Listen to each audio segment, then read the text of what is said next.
The wind came down off the hills like something alive, sharp enough to sting, whispering through the brittle grass that lined the fence line of Cole Maddox's ranch. He'd spent the last hour mending wire in the failing light, his gloves stiff with cold, when he saw a small figure moving along the fence, a wobble more than a walk, a bit of color against the gray dusk. He straightened, squinting. What he thought was a stray calf was, in fact, a girl, barefoot, maybe 6 years old, her dress torn at the hem and a bundle pressed against her chest like she was afraid the wind might steal it. He called out once, cautious. The girl stopped, stared, and then took one trembling step forward. When he came close enough to see her face, his throat tightened. Her cheeks were streaked with dust and tears, her lips cracked and pale. The bundle she clutched shifted, and a faint, weak cry escaped from within it, a baby. Cole knelt, his knees sinking into the cold earth. "Easy there, sweetheart," he said, voice low as he might speak to a spooked colt. "You're all right now." She shook her head, chin quivering. "Mama told me to be brave," she whispered, "but I can't anymore." Those words struck harder than the wind. For a moment, Cole forgot to breathe. He'd heard that same voice once before, long ago, when fever took his wife and their newborn in a single night. The sound of a child giving up. He knew it too well. He reached out, slow. "You don't have to," he said. "Not alone." The girl hesitated, eyes searching his face as though weighing whether a stranger could mean such a thing. Then, with a kind of trust born of exhaustion, she placed the bundle in his arms. The baby's skin was hot and clammy, breaths shallow. Cole felt panic stir under his ribs. He tucked the child close to his coat and rose, scooping the girl into his other arm. The ride back to the cabin was silent but for the wind and the baby's soft moans. The mare's hooves made hollow thuds against frozen ground. When they reached the porch, the girl clung tighter to his neck, as if afraid the wooden steps might vanish beneath them. Inside, the cabin was dim, the smell of cedar smoke and loneliness heavy in the air. Cole set the baby in a basket by the fire and tossed kindling into the flames until the light brightened. He poured water into a pot, added the last of the milk, and spoke over his shoulder. "What's your name, little one?" "Annie," she murmured. "That's Tommy." Her gaze drifted to the baby. "Mama said he cries, 'cause he misses her." Cole swallowed hard. "Where's your mama now?" Annie pointed vaguely toward the horizon. "She went to God last night." He nodded slowly, the words settling like ash. There were too many graves scattered across these plains. One more didn't surprise him, yet somehow it still hurt. He fetched an old blanket from his cot, wrapping it around Annie's shoulders. "You hungry?" he asked. She nodded. He ladled out thin broth from the pot, watched her sip it, her hands shaking from the effort. Outside, the wind moaned against the shutters. He added another log to the fire, staring into the orange heart of it. When the baby stirred, Cole dipped a cloth in the warm milk and let Annie feed him drop by drop. The way she handled him, careful, practiced, spoke of a child who'd been forced to grow up too fast. Watching her, Cole felt something shift inside him, an ache loosening, a tenderness he'd long buried returning to the surface. He tried to busy himself, straightening tools, tending the stove, but the cabin felt changed, less hollow, more alive. The silence between them wasn't empty anymore. It was breathing. Annie finished feeding Tommy and looked up. "Are you gonna send us away?" The question caught him. He wanted to say yes, because it would be easier, because he wasn't built for this kind of saving, but when he looked at her, all he could manage was, "Not tonight." She nodded, as if that small promise was enough. Her eyelids drooped, and soon she was asleep on the floor by the fire, her head resting against his worn coat. The baby followed, his tiny chest rising and falling steady now. Cole watched them, the firelight flickering over their faces. The wind outside softened to a sigh. He told himself this was temporary, a night's mercy and nothing more. Yet as he draped another blanket over them, he felt a truth he couldn't shake. Something had already shifted. From the rafters came a creak, long and low, like the cabin itself had exhaled. Cole sat by the hearth, staring into the flames, until he realized his hands were still shaking, not from cold, but from remembering what warmth felt like. Morning came gray and brittle, the kind that made breath hang in the air like ghosts too stubborn to move on. Cole rose before dawn, the cabin still warm from the night's fire. Annie was curled near the hearth, her brother asleep beside her, both wrapped in his old wool coat. For a moment, he just stood there, unsure how something so small could fill a room that had been empty for years. The quiet didn't feel hollow anymore. It felt like waiting. He slipped outside, the door sighing shut behind him. Frost clung to the fence posts like a second skin. His boots crunched through it as he saddled the mare, muttering to her the way lonely men do when there's no one else around. He had to get supplies, milk, flour, maybe fabric for a dress that wasn't torn to threads. But as he rode toward town, a thought followed him like a shadow. Once he bought what they needed, what then? The town was stirring when he arrived. Smoke curled from chimneys, and wagon wheels creaked over ruts in the dirt road. He tied his horse outside the mercantile, pushing through the door as the bell gave a half-hearted ring. Mrs. Callahan looked up from behind the counter, her sharp eyes softening for only a moment before narrowing again. "Well, if it ain't Maddox," she said, folding her arms. "Heard you've got company out there." Cole kept his tone even. "Two young ones. Lost their ma." She clucked her tongue. "You can't keep every stray that wanders through, Cole. You're not running an orphanage." "I'm not," he said, sliding coins across the counter. "Just doin' what's right for now." Her gaze lingered. "People will talk." He met her eyes. "They always do." He packed his goods in silence, her words sitting heavy as stone in his chest. By the time he rode home, the sun had melted most of the frost, leaving the land raw and wet. Smoke was rising from his chimney, thicker than usual. For a brief, wild second, he thought the place was burning, but as he drew closer, the scent of stew reached him, not fire. Annie stood on a stool, wooden spoon in hand, hair tangled and face smudged but radiant with concentration. "I was hungry," she said, glancing over her shoulder as he entered. "So I made supper." He froze, watching her small hands stir the pot like it was the most natural thing in the world. "You made this?" She nodded, eyes bright. "Mama taught me." "You like carrots, mister?" Cole crouched beside her. "Yeah," he said softly. "Always have." When she served him, the stew was thin and oversalted, but he ate every bite. The sound of the spoon clinking against the bowl was louder than any hymn. For a time, neither spoke. The baby dozed in the cradle, and outside, the wind bent through the pines like an old song. Annie broke the silence. "Are you married?" He looked up. "Was." Her voice dropped. "Did your wife go to God too?" He nodded, swallowing the ache. "Long time ago." She studied him like she was deciding if sorrow made a man dangerous or kind. "Then you know," she whispered. "What's that?" "How it feels when quiet hurts." He had no answer. Instead, he reached across the table and pushed her bowl closer. "Eat, Annie." She smiled faintly and obeyed, spooning mouthfuls between sighs. For the first time in years, Cole didn't eat alone. The cabin walls seemed to lean closer, as though even they were listening. That night, thunder grumbled far off, rolling closer until it filled the dark.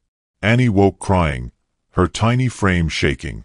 Cole moved without thinking, gathering her in his arms. Her tears soaked his shirt as she sobbed. She said, "Be brave, but I don't want to anymore." He held her tighter, voice rough. "Then don't. Not tonight." Lightning flashed, painting the room white. For a heartbeat, he saw them reflected in the window, a man holding two children who didn't belong to him, but somehow did. The storm rattled the roof, and the baby whimpered. Cole whispered a prayer he hadn't spoken since his own child died. "Lord, if you're listening, don't take these ones too." The rain eased before dawn. Annie slept beside the cradle, a hand resting protectively on her brother's chest. Cole sat awake, the fire low, watching the smoke curl toward the rafters. It smelled of stew, rain, and something sweeter, like hope trying to take shape. Outside, the first light of morning touched the horizon, soft and gold.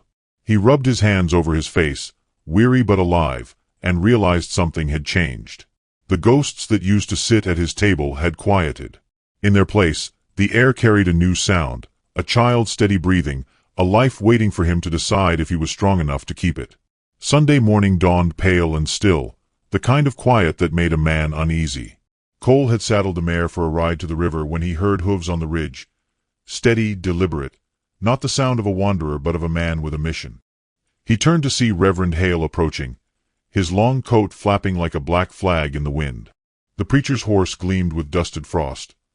His eyes fixed on Cole with that gentle but unyielding sort of gaze only men of the cloth could manage. "Mornin', Reverend," Cole said, wiping his hands on a rag. "Mornin', Cole." The preacher dismounted slow, his boots sinking into the thawing ground. "Word's been goin' around. Folks say you've taken in 2 young ones." Cole met his eyes. "That's so strange." "Not strange," the preacher answered. "Just delicate. A single man raisin' a girl child and a babe, no kin between you." He paused, studying the house, the smoke curling from the chimney.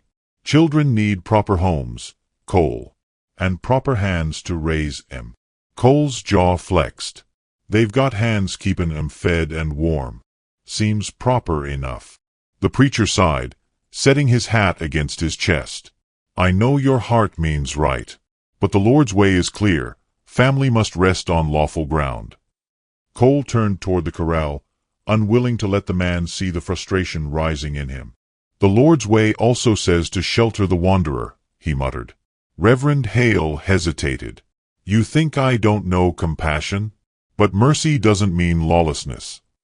"Law ain't what kept those kids alive through the snow," Cole said sharply. "It was hunger and a little hope." The wind picked up, tugging at their coats. Neither man spoke. From inside, Annie's laughter broke through the tension, soft as birdsong. She was showing her baby brother the shape of her hand in the light, whispering some nonsense tune. Cole glanced toward the sound, and something in his eyes softened. Reverend Hale followed his gaze, his voice gentler now. "I see she's taken to you. But feelings can't erase what folks will say. They'll think you're keepin' her for company, or worse." Cole turned back, anger flaring quick and hot. "Watch your tongue, Reverend." The preacher didn't flinch. "I'm not your enemy, Cole. But this town's small, and talk runs fast. If someone comes for those children, you'll have no say." A low rumble echoed from the west, deep and rolling. Clouds were building, heavy, swollen things crawling over the horizon. Cole looked toward the storm. "Then let him come," he said quietly. Reverend Hale studied him for a long moment, then sighed. "Stubborn as your daddy ever was. I'll pray for you, son." Cole didn't answer. The preacher mounted his horse, riding away as the first drops began to fall. By afternoon, the sky had turned near black. The wind howled through the trees, slamming shutters and lifting dust in fierce spirals. Cole secured the horses, checked the roof, then stepped inside, rain already soaking through his shirt. Annie was huddled near the hearth, eyes wide. "It's loud," she whispered. "It's just talkin' to the earth," he said, kneeling beside her. "Storms make a lot of noise before they pass." A branch crashed against the cabin wall, and the baby began to wail. Cole wrapped them both in his coat, holding them close. When the door rattled, Annie gasped, "It's gonna break." He smiled faintly. "Nothin' breaks easy in this house." Then, over the thunder, came another sound, the faint cry of a calf. Cole's eyes darted to the window. One of the younger steers had slipped through the fence and was trapped in the gully, its terrified bleating nearly drowned by the rain. "Stay inside," he said, grabbing his slicker. Annie caught his sleeve. "You can't go. You'll get lost." He pressed her small hand between his. "I'll come back. I promise." Outside, the storm swallowed him whole. Sheets of rain blurred the fields. He found the calf trembling near the edge and waded through mud to lift it free. Lightning cracked above, white and violent. Behind him came the faint patter of footsteps, Annie, drenched and crying, running toward him. "Didn't I tell you to stay put?" he shouted over the wind. "I thought you'd be gone like Mama," she cried. He swung her up onto his horse, heart pounding. Together they rode through the rain, thunder chasing them home. When they reached the cabin, both were soaked through, laughing breathlessly. Fear turned into relief. Inside, the fire was dim but alive. Cole sat Annie down, brushing wet hair from her eyes. She smiled through tears. "You came back." He looked at her, something breaking open in his chest. "Told you I would." The storm outside roared one final time, then began to fade. The preacher's warning echoed faintly in his mind, but he couldn't hear it over the sound of Annie's laughter. "Maybe," he whispered almost to himself, "God ain't looking for perfect homes. Maybe he just wants the ones that open their doors." Outside, the thunder rolled once more, soft this time, like an amen. The storm passed, but its echo lingered. The land smelled of wet dust and cedar, and puddles mirrored the restless clouds overhead. Cole spent the next morning mending the fence line, every post a reminder of what the wind had tried to tear down. Annie followed with her small boots sinking into mud, humming a tune that didn't quite belong to sorrow or joy. When he turned, she was hammering a nail crooked into the beam, tongue poking from the corner of her mouth in fierce concentration. "You're gonna make that post look drunk," he teased. She looked up, grinning shyly. "Still holds, don't it?" He smiled. "That's what matters." By noon, the sound of hooves came again, this time more than one. A dust trail rose from the road, and soon the sheriff, Reverend Hale, and 2 townsfolk rode up, their faces taut with that brand of righteousness that often hid fear. Cole wiped his brow and waited as they dismounted. "Cole," the sheriff began, polite but distant, "we need to talk." "Talkin' never comes without reason," Cole said. Reverend Hale shifted in the saddle, guilt flickering behind his calm. "Some of the ladies in town, Mrs. Callahan among them, have raised concern. A man livin' alone with a young girl. It don't look right, they say." Cole's jaw tightened. "Ain't about how it looks. It's about what's right." The sheriff sighed.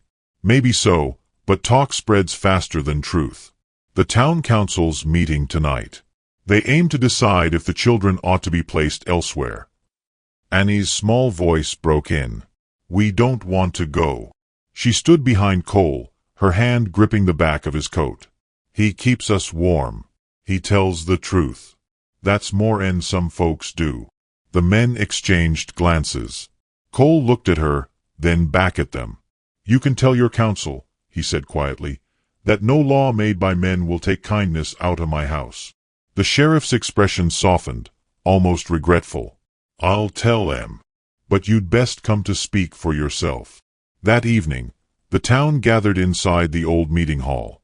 Lamps flickered against rough-hewn walls, throwing long shadows over faces lined with suspicion and curiosity. Annie clung to Cole's arm as he stood before them, hat in hand. The preacher cleared his throat, reading from a folded paper, phrases like unsuitable guardian, moral concern, proper welfare. Cole listened without flinching. When the murmurs died down, he spoke. "You all know me. You know what kind of man I am. I ain't perfect, never claimed to be, but these children were walking through snow and hunger when I found 'em. You want to take 'em? You'll have to say to my face that mercy's a sin." Silence pressed heavy over the room. Then, from the back, old Martha Dyer rose from her chair, her voice cracked with years. "I lost 3 sons to fever," she said. "If I'd had a man like Cole there, maybe one would have lived. Let the man keep his peace. The Lord don't make families from papers. He makes them from need." The crowd shifted. The preacher lowered his head. No one spoke against her. The sheriff finally cleared his throat. "Then it's settled," he said softly. "The matter's closed." Outside, the air smelled of rain-soaked sage. Annie ran ahead, skipping through puddles, her laughter sharp and bright in the cooling night. Cole followed slower, the weight of judgment lifting but not gone. He knew mercy won no trophies, it only bought time. When they reached the cabin, the moon was climbing silver over the hills. Annie waited by the door, her hair glinting like pale thread in the light. "Are we your family now?" she asked. Cole hesitated. He could have spoken easy comfort, but truth was what she needed. "Reckon the good Lord made it so the day you walked out o' that wind." She smiled, a soft, trembling smile that made his chest ache. "Then I'll help fix the roof tomorrow," she said. He chuckled. Fair trade. As he turned to douse the lantern, his eyes caught the horizon, a flicker of light in the distance, not moon or star, but the glow of another storm building. The wind shifted, cool and sure, carrying with it the scent of snow. He thought of Reverend Hale's warning, of the town's half-swallowed doubts. Some battles, he knew, didn't end in meetings. Inside, the baby stirred, and Annie hummed him quiet again. Cole stood by the window, hat in hand, staring toward that far glow. Mercy had held once, but mercy, like weather, was never finished with a man. Winter came down hard that year, quiet but relentless, the kind of cold that crept into bones and stayed there. Snow gathered against the cabin walls until the windows looked out on nothing but white. Inside, the fire burned steady, a small defiance against the silence pressing from every side. Cole kept busy, splitting wood, mending harness, tending to the cattle that still drew breath. The children stayed near the hearth, Annie reading from a worn primer he'd found in town, Tommy cooing in his cradle like a bird testing its song. Sometimes, when the wind moaned low through the eaves, it felt like the whole world was holding its breath to listen. One morning, Cole noticed Tommy's breathing sounded shallow, uneven.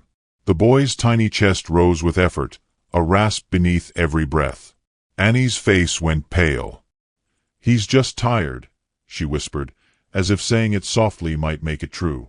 But when the fever came that night, it burned fierce and sudden. Cole pressed a damp cloth to the baby's skin, watching helplessly as the child whimpered in delirium. The air grew thick with fear. "He needs medicine," Cole said, rising from the bedside. "I'll ride to town." Annie clutched his sleeve. "You can't. The snow's too deep. I've ridden through worse." He knelt, meeting her eyes. "You keep that fire going. Don't let it die. You hear me?" Her lip trembled, but she nodded. "You'll come back." "I always do." He saddled his horse under a sky that glittered cruelly with ice. The wind sliced through his coat, but he leaned forward and rode hard, each hoofbeat cracking through layers of frozen time. The world blurred into white and gray. Halfway to town, the storm thickened, swallowing the road. He lost his way twice, the horse staggering beneath the weight of snow. When he finally saw a light in the distance, a faint, flickering lantern through the squall, it felt less like salvation and more like a miracle. It was Mrs. Callahan's window. She opened the door before he could knock, lantern held high. "Good Lord, Cole Maddox, you'll freeze to death out there." He could barely speak. "Need medicine. Baby's burning up." She didn't argue, just fetched a small tin from her cabinet and pressed it into his hand. "Laudanum and willow bark. Ride fast, and for heaven's sake, don't stop till you see your own smoke." He nodded once, too cold for thanks. When he turned to leave, she caught his arm. "You were right, you know," she said softly. "Some things don't need permission to be holy."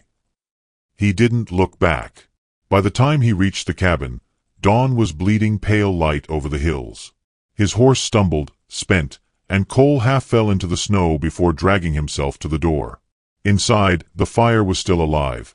Annie had fed it through the night, her small hands raw from work. She lay curled on the floor beside the cradle, her hair tangled, eyes red. "Cole!" she cried, rushing to him. "He's worse. He stopped crying." He moved to the cradle, his breath catching.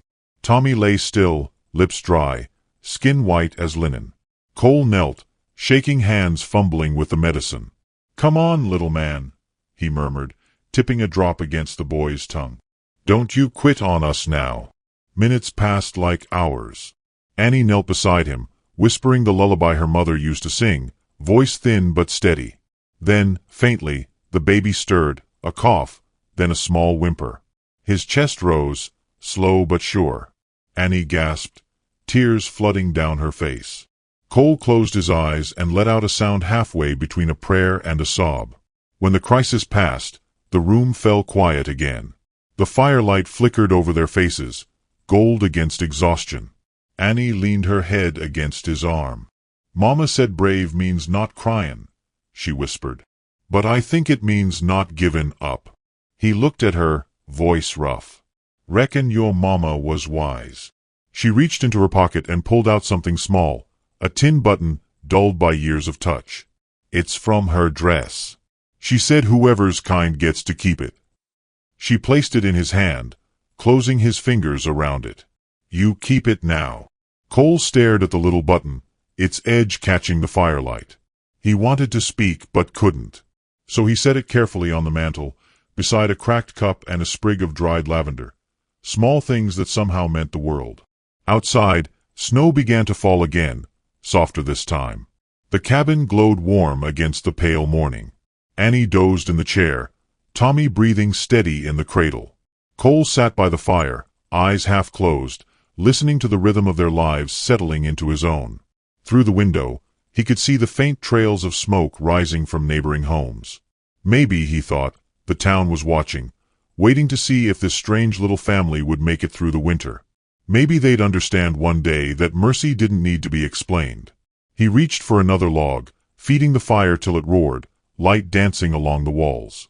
The warmth brushed his face like a blessing. In that moment, something quiet but unbreakable took root inside him. Not duty, not charity, but belonging. The kind that doesn't come from blood, but from staying when everyone else leaves. The baby sighed in his sleep. Annie murmured his name. Cole looked at them both, and the ache in his chest softened into peace. Outside, dawn split open fully, painting the snow in rose and gold. He let the light touch his face, whispering into the silence, "We're home now." And as the fire crackled behind him, the old cabin seemed to hum its agreement, wooden flames speaking the same truth, that sometimes salvation doesn't come with trumpets or angels. It comes with a pot of stew, a child's trust, and the promise of one more morning together. It wasn't a mansion, or a wedding, or a promise made loud. It was warmth and laughter, and the quiet sound of 3 hearts beating in time. And maybe that's how homes are made, one small kindness at a time. Which city are you watching our video from? Please leave a comment. Please subscribe to the channel as well. Thank you.